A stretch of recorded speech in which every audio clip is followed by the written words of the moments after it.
जय हिंद दोस्तों।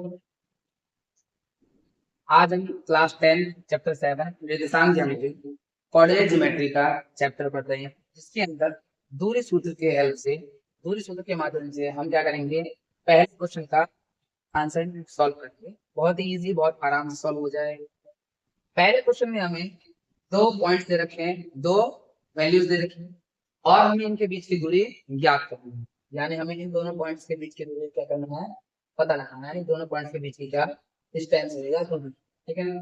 Coordinate geometry में यानी निर्देशांक ज्योमेट्री में हम क्या करते हैं कि दिए हुए पॉइंट्स के बीच में यानी दिए हुए कोऑर्डिनेट्स के क्या निकालते हैं, हम डिस्टेंस कैलकुलेट करते हैं। ठीक है, यहाँ आपका सॉल्व करके दिया दो पॉइंट्स है ए और बी। ए के कोऑर्डिनेट्स क्या है हमारे पास, यानी एक्स और वाई की वैल्यू क्या है हमारे पास 2 और 3, और बी के कोऑर्डिनेट्स क्या है हमारे पास 4 और 1, यानी x2 और y। x1 y1 और x2 y2 की वैल्यू को लेकर के हम दूरी सूत्र लगा के सॉल्व करेंगे। इन दोनों पॉइंट्स के बीच की दूरी निकालेंगे, डिस्टेंस। फॉर्मूला क्या कहता है, फॉर्मूला है आपका, मैं आपको बता दे रहा हूँ। फॉर्मूला क्या कहता है कि दूरी सूत्र के अंदर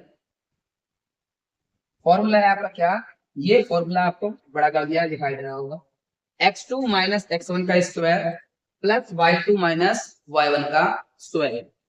इसके मदद से यानी इस तरीके से आप कह सकते हो क्या, ये सम समकोण त्रिभुज राइट एंगल ट्रायंगल का क्या है, नया तरीका है। ठीक है ना, जिसमें आप ये हमारा बेस होता था, ये हमारा हाइपोटेनस होता था,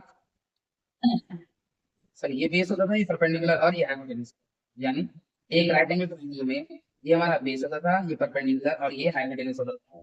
तो जब हम दो कोऑर्डिनेट्स के बीच में दो पॉइंट्स के बीच का डिस्टेंस निकालते हैं, कैलकुलेट करते हैं, तो हम बेस और हाइपोटेनस की वैल्यू को स्क्वायर करके ही प्लस करते थे और अंडर रूट करने पर स्क्वायर।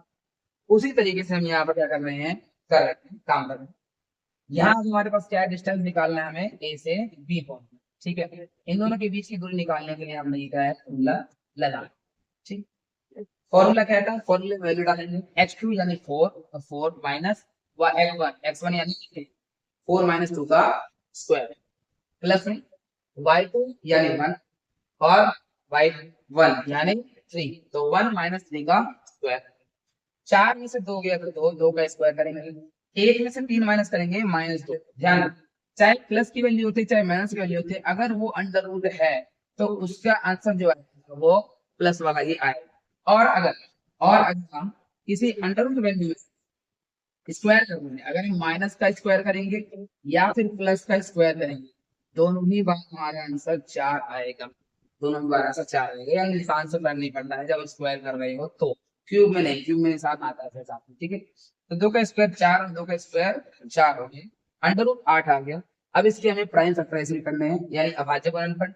अभाज्य गुणन करने के लिए हम लेंगे 2 गुना 2 गुना 2, 3 बार 2 आ गया है, क्योंकि 8 जो है 2 का क्यूब।